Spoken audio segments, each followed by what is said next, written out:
Hello, good morning and welcome to the latest episode of Developing the Trust, a podcast series dedicated to issues relating to good estate management for schools. The subject of today's podcast is RAC and how it has become a symbol of the crumbling school estate. As a result of successive government underinvestment in our 22,000 school estate, it is now estimated that it will cost some £15 billion to return school buildings to a fit-for-purpose condition.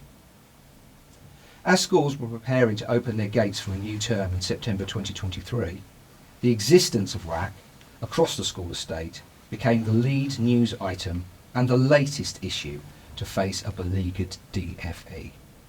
Today, my first guest of 2024 is Angus Drummond, partner of RAC Consulting Solutions, with whom I want to explore why we are where we are and what are our options going forward.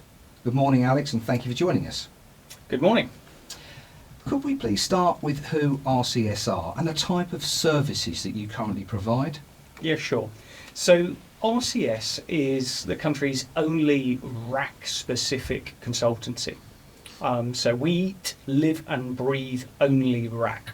And what we've done is we've put together some of the leading experts, the people with the deepest experience, and some of the academic leaders in this space to create somewhat of a consortium that we can provide a managed service. And that starts from going into a school and saying, have I got RAC? Which is a more complex question than most people think, to if you have got RAC, then we'll look at doing a deep assessment of exactly the condition against some of this new guidance that it appeared in the reason that the schools were closed.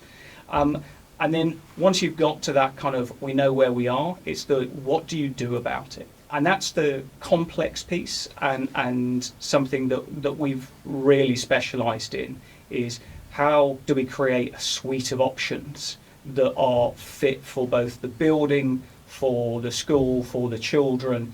And there's many variables. And a lot of the time these are being made purely on engineering decisions, but these are broader decisions than just engineering. Thank you. What exactly is RAC? Reinforced autoclaved aerated concrete.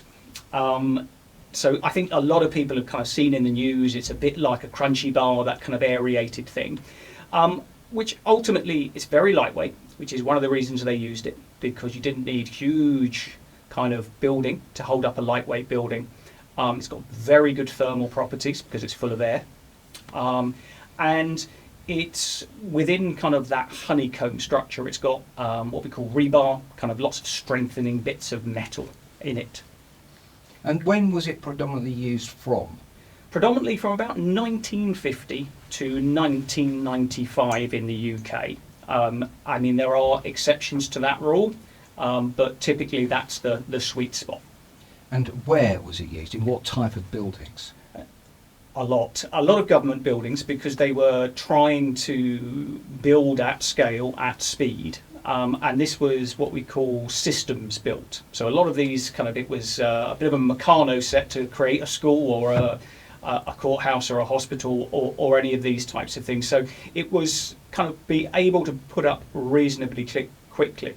And we're based in Essex, and one of the kind of reasons that Essex is so badly affected is as the regeneration of that entire area happened in that period, you had kind of lead architects that were saying, I want system built, I need to create all of this infrastructure very, very quickly. And that's one of the reasons that Essex is particularly affected. When was it common knowledge, or how was it set that it would only have a 30-year life expectancy? That's a red herring. Oh. So there are people that talk about 30 years, but everything is given a shelf life. But this is an inert material. If you just leave it, don't get it wet and don't touch it, it doesn't tend to do anything. What the challenge around RAC is a few reasons. One is the way it was manufactured. There's been, let's call them variances in the way that it was manufactured. There's questions over it, how it was installed. And so from the sublime to the ridiculous, and some of those challenges is kind of why we're in this situation as well. So it's fundamentally the 30-year, obviously it's been there for 80 years. And some of these buildings we've been signing back off and saying that's good for another 20 years. It all depends, and don't get me wrong, that's with some mitigation. But the 30-year thing doesn't really matter. So if you were a head teacher and you're going, right, it's past its 30-year life, there are many things. Your roof covering has probably got a certain level of guarantee on it, but also all of these things will have recommendations of how to manage them. If they haven't been managed effectively, if you cut through them, as we've seen in numerous instances, you've damaged it effectively. And so I'd ask no one to be kind of obsessed with it's older than 30 years. Okay, but as you say, every single material has a life expectancy. That can be shortened by, as you say, wear and tear, or potentially the exposure to long-term exposure to rainwater, for example. It seems to me that whilst it's difficult to place a life expectancy number of years because of these variables and variances that you've mentioned, the other challenge has been to even know of its existence, let alone whether it was installed properly, etc., etc. So it seems that whether there is a definitive life expectancy or not, there is still a series of questions in terms of its condition. It is, and finding it is the challenge. So if we start with that, kind of finding it. So, I mean, the DFE have appointed 3 kind of surveying firms, the big 3 effectively, and they've done a number of surveys, but even they are finding challenges in surveying. Because what I would say is standard surveying techniques, so a visual survey, you go around and you have a look. And I have this where I've been into schools that have relied on their condition surveys. So my condition survey says I don't have RAC. So I went back to the DFE's survey and said I don't have RAC. I was standing there looking at a ceiling covered in asbestos thinking, your condition surveyor did not go through that asbestos. So that's one of the big challenges. The other thing is RAC's different. We've got to find it. It's having known unknowns in schools. It's not okay, and that's where RCS is trying to be different. When someone phones us up saying, "Can we get a RAC survey?" It's, what do you want? Do you want a document for your insurers, or do you want to know if you've actually got it? And if you really want to know, then we've got to actually be quite intrusive. We've got to potentially manage the asbestos, and we've really got to understand what it is. But what you're also seeing is, and we get called into quite a lot of schools after the surveyors have been in, because, and I'm going to be possibly a little disparaging of the methodology that's being deployed, they're only taking small ladders and then are seemingly surprised that a school might have a school hall or a gymnasium. And that for me is a little bit, we know that schools you're going to have to plan for access, you're going to have to plan for height. And that's obviously what we would do. So I think, but one more example is a school that was identified with RAC. They said, right, this roof has RAC, but it was only a small part of the school, so the school's still going. Fantastic. They're going to do some mitigation or take it out. But when they started doing that, they said, oh, we found more in another part of the building. And I'm like, how do you find more? So I think even as an industry of kind of surveyors and structural engineers, I think creating good discipline and working practices specifically around RAC in schools is really important, and we're obviously trying to lead the way on that.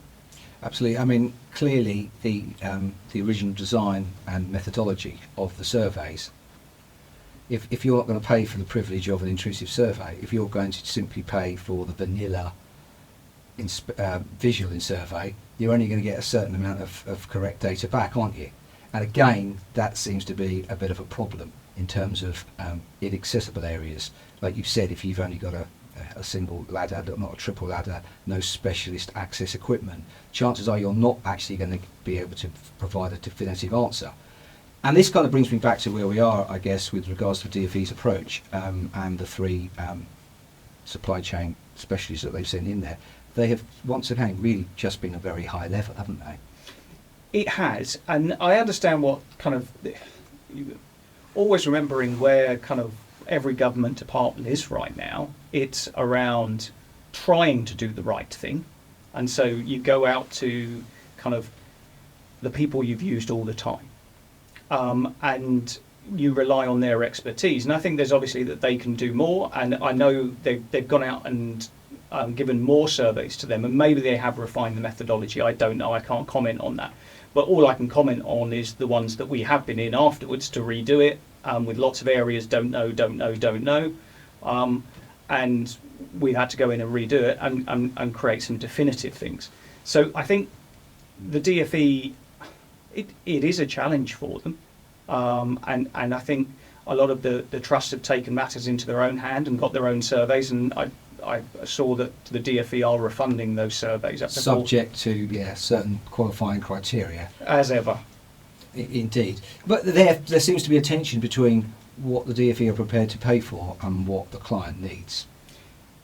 The funding challenges have been, we've certainly seen kind of questions around funding and about what to do when you have a situation with RAC. And certainly the prioritisation initially was, how do we create alternative provision?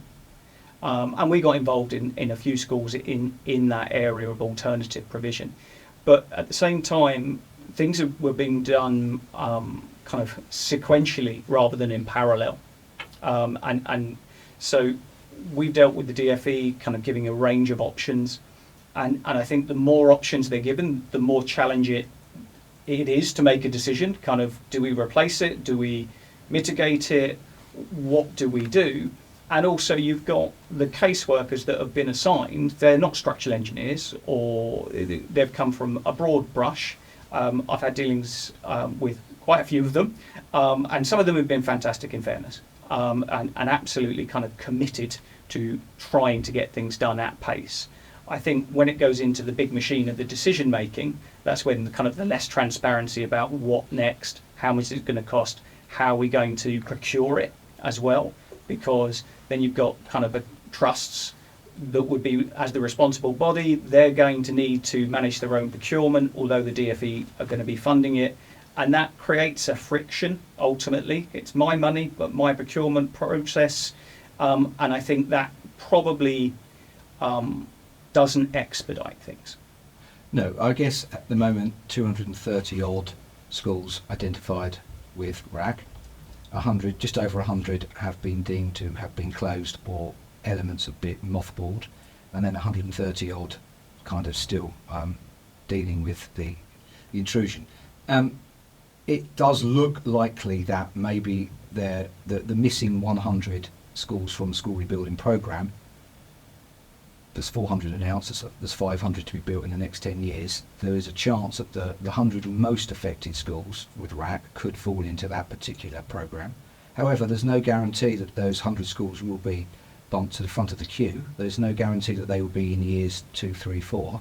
There's every chance that they will be in schools in years 9, 10. So for those 100 schools, there's possibly a long wait. What I understand on the ground from clients that I have, from the other 130 odd, is that there is simply no clear message in terms of what the school's options are to be able to go and procure their own specialist surveyors, or to be able to remediate or remove RAC. And therefore they cannot plan around this. And frankly, if I was if my children were of an age now, would I be sending them to a school which had RAC in, or would I be choosing to send them to an alternate school in the same area? I think I know the answer there. Therefore, it's going to have a big impact on schools. It has a risk to hemorrhaging of both staff and pupils. My daughter is in a school with RAC. Wow. How do you feel about that?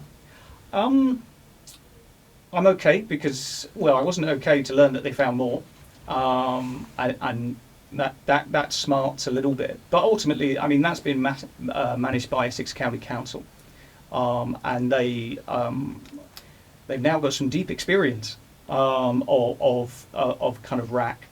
So I know she's not underneath it. That area has been kind of moved, so that's fine. And I think with RAC, it's there was a lot of hysteria about it, kind of the buildings are collapsing and things like that. And yes, of course there is a chance of collapse, but just good process, good methodology, rigour. Those things can be done and can be sorted.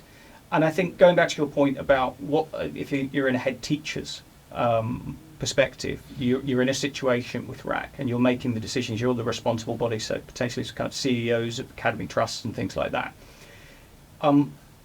When you choose your kind of structural engineer, they will have their preferred method. So I can walk into any school in Essex and know how it's been fixed if it went down a certain route, because that's the methodology that they've chosen. One of the things that we've done in the last kind of 6 months is get a little bit obsessed with research and development, going, actually, there has to be a broader set of options here. We can't be using this, there can't be just kind of, it gets removed, it gets propped up, or we bang tons of steel in. And so we've got kind of obsessed with that. And we've released a couple of new products that kind of, we can't use them in every circumstance, but one of the key ones is in the really challenging schools, where you've got deflection and ponding, and typically that would be when you remove the roof. Yes. And we're saying you don't need to. We work with the likes of Loughborough University and Expedition Engineering and all of these people to kind of validate our results. And the results are really, really encouraging. So is yours an internal option then? Yes. Okay. So you don't even need to touch the existing roof covering, insulation, deck, etc. No, you might, if there's been water ingress, you might touch the covering, but it all depends on the individual circumstances. But it means it's just not a death sentence for the building if it's got RAC. For example, I have a school where it was successfully funded recently for a new roof, probably 3 or 4 years ago, and when the survey was undertaken, no RAC was identified. That school now has a wonderful new 25-year warranty on its covering, but it's now looking at what is the most expedient way of dealing with the RAC. Is it an internal option, or have they got to remove £400,000 worth of fresh, brand new roofing structure and roofing covering? So the fact that you've got an internal option which keeps them from having to replace that sounds most encouraging. It is, and it's more than that, because there are a few different ways of doing that. And I think one of the things that we've been working on with some of our partners at Loughborough and Expedition Engineering was kind of, how do we get some independent research around this, around what is the best mitigation option? So what they kind of run away from us, they've run away and gone, right, what are all the different options out there? From horrible acro pops to replacing roofs and everywhere in between, including our kind of new solutions. And then looking at when you would best apply these based on the engineering conditions, but then creating a methodology for decision making based on how old the building is, lots of all the other factors. Also, what's the temporary provision like? How quickly do we need to get these kids back in? Are we likely to get a new school on the roster? Can we really countenance putting kids in glorified tents for 4 years? All of these kind of questions. So they've created a methodology for academies and head teachers to actually say, right, let's plug this in, and out of a full set of options, so everything that's kind of available on the market, what might be best in your circumstance. So it's an independent tool. We obviously will show people how to use it, but it's going to really help people, especially with those conversations at the DFE. So at the moment, who would be making that application? Would the client be making it? Would it be a bottom-up version, or would it be a top-down one? I.e. the DFE have got all the various information and will be making decisions saying this is the one that we think is the most appropriate for you? Or is it the other way, that the school can factor in all of those issues and make a case upwards? We're hoping for probably both. Okay. So I think where you've got responsible bodies, I think this is, you're trying to make the best possible decision. You're listening to potentially one opinion, take it into the science, take it into the research, put it in a model and say, right, this is what I'm thinking. And I think that would be a really useful discussion tool for them with the DFE, saying, we've kind of taken some independent advice, this is what it's looking like. And of course, we'll be talking to the top of the DFE about more broadly how we can use this tool and this research that's come out, and how that can kind of, and obviously that will go to the RAC working group of the ISTRAC-D and all of those types of people and people on there, so that we can try and give people more options. It's genuinely encouraging to hear this. I guess the snake in the grass is always, do we have any idea how long this process is going to take? No. I think that's the other thing about, without sounding too salesy, of using a company like ours. We're an SME, absolutely. We're not one of the big three. That brings pace, real pace. And I mean, we opened our first school in 3 days. The problem, therefore, though, I guess, is if the DfE were going to centralise the funding, then only the schools that have the resources to be able to come to you privately will be able to access you, which obviously is going to discriminate for those that can't, and they equally need a fast solution that you can provide. It seems that your solution is one that needs to be obviously considered and then rolled out so that it's fair for everyone to be able to access, doesn't it? That would be what we're obviously, that's our aim as a company, is to get the DfE to absolutely kind of accept this solution set, and there is no reason for them not to. The fundamental technology that we're effectively using was already used in Essex 15 to 20 years ago, and has proven successful thereafter. We've just signed off a building that it was put in 15, 20 years ago, and structural engineers have said it's good for another 20. So all of a sudden, when you talk, the danger for both the DfE and a responsible body is you never want to buy something off a burning platform. That's not where the best decision making comes for, and the best value for the taxpayer, or the best kind of outcomes for children. So I think even in this kind of schools where they're saying, do you know what, we might need to knock this building down and start again, the process to make that decision, to do the planning, to understand all of that, is going to be a great deal of time. So if we can come with much better value solutions and say, right, we can get off that burning platform, get the kids back into the school safely, because ultimately, we've been thinking about this a lot. Once you put the ceiling tiles back on and the lights are working, no one really cares what's behind it. This is an engineering problem. No one really knows what their ceiling's made of, even in their own houses typically. So it's about safety primarily, and getting those children into the classrooms in a safe environment. And I think that can be done. We can do that at a greater pace than we're doing.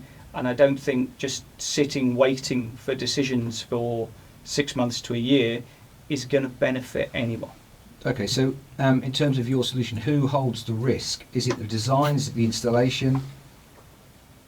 We would be holding that. So if we install it, we will hold the risk. And at the moment, again, knowing the DfE, in terms of their output specs, they would clearly be looking for a minimum period, a warranty for a certain period. And bearing in mind what you just said, I think you said that something had been installed 15 years ago and it's been signed off for another 20. You're talking we're talking 35 years sort of thing. Yep. Okay, well, obviously that's going to be, in terms of cost-benefit analysis, in terms of removal versus propping, it seems like it's going to be quite a compelling offer then. It is the only fundamental technology that's been proven, which is strange because it's new and we're bringing it back. But we've also enhanced it. There's new techniques, there's new things that we can do to enhance it, which we've done. So I think what we don't know is how some of the other mitigation solutions are going to work long time. So, I mean, some of them involve a lot of wood. And kind of we're all kind of talking about the danger of rack. Don't get wood wet. No, or any decks wet of metal or wood composition, of course, definitely, even concrete. Exactly, and that's where regards kind of looking after school roofs, it's about making sure nothing gets wet, because it doesn't matter if it's rack, if it's wood, if it's anything, getting it wet is not great. Okay, so that's interesting you should say that, because is there another cost complication in terms of safeguarding the warranty and the length of life expectancy of your solution, that we also need to make sure that, for example, the existing roof covering is at least, it's not going to need to change for at least 5 years, for example. So if, for example, I was going to put some solar PV on it, I do not want to be putting it on a roof where I know that the existing coverage has failed, because I'll have to take it off and put it on afterwards, and I'll incur a whole load of additional costs. That's been one of the challenges in rack, is when people have started adding things. So obviously in 1950 air conditioning units were not on flat roofs, and they are now. So there's additional weights and loadings and things. but also people are boring through or cutting through, which is the challenge. I think just more and generally, kind of flat roofs need to be well maintained, and there needs to be some investment ultimately, because it doesn't matter if we put our fantastic solution in. Even if you put a brand new roof in, you're going to have to maintain it, otherwise you're not going to be within your guarantee. There's always going to be caveats in any solution that anyone provides, that if you drill through it, if you don't plug leaks and if you don't clear gutters and then it's not going to be covered. So it's a broader problem than just rack. It's also around how well maintained things are, and that will go for any solution that goes in. Indeed. One final question. It kind of almost strikes me that the other obvious thing that still we have a legacy of is asbestos. And again, that the mere mention of the word will spread undeniable panic. However, there are ways to encapsulate, there are ways to not disturb it. And would you say that in theory rack could be a similar type of material that we need to treat with a certain amount of caution around, but that we can work around it? Absolutely. I think we've learned to live with asbestos, and I think we need to learn to live with rack. I think just if we just said, right, every school that's got rack, every hospital, everything, every building, we can't afford that as a country, because we don't know how much rack is actually out there yet. Well, this is kind of tip of the iceberg thing. I would expect more schools to come out and find it, especially those that haven't had a specialist go and look at it yet. I think the original DfE guidance said for kind of that site managers could go and have a look at it, or alternatively get a specialist in. Oh, for sure. I have to say that I'm not even sure best will in the world trust a chartered surveyor. It needs a specialist to be able to identify it and certainly access it. Yeah, access is the big thing. So we have kind of intrusive teams effectively that will go in, and obviously that's overlaid with asbestos. When I say overlaid, not that it's always overlaid, but it's around we need to manage the asbestos risk if we're going to start kind of interrogating parts of the building, and that's something that you need a joined up solution, a joined up methodology to say, right, that's how we're going to approach that. And the other thing is, I think it's kind of now gently trickling out that the asbestos kind of surveying and management within schools has not been as good as it should have been, because people like me are now going, right, I need your asbestos survey. When was it last done? And they're like, let me dig it out. And that's a challenge. And I think certainly that's something that kind of, it goes hand in hand. And there are similarities in the way that rack needs to be managed to asbestos, in the fact that it requires a different kind of process to understand it, to identify it, and kind of report and manage it. Exactly. Listen, thank you so much for your time today. That's all the time we have. If there are any listeners, viewers who are affected by rack or have got concerns, then they can contact either of us, and you'd be more than happy to speak to them about it. Absolutely, and even if you just want to chat and say, this is what I'm hearing, talk me through, not a problem at all, to kind of give some advice as well. That's great. Listen, thank you very much for your time today. Please do keep us in the loop on any development in terms of DfE decisions, in terms of providing options appraisals and possibly correct funding streams for how clients can go to consultants rather than directly through the DfE if they happen to make that decision. Thank you very much today. Thank you.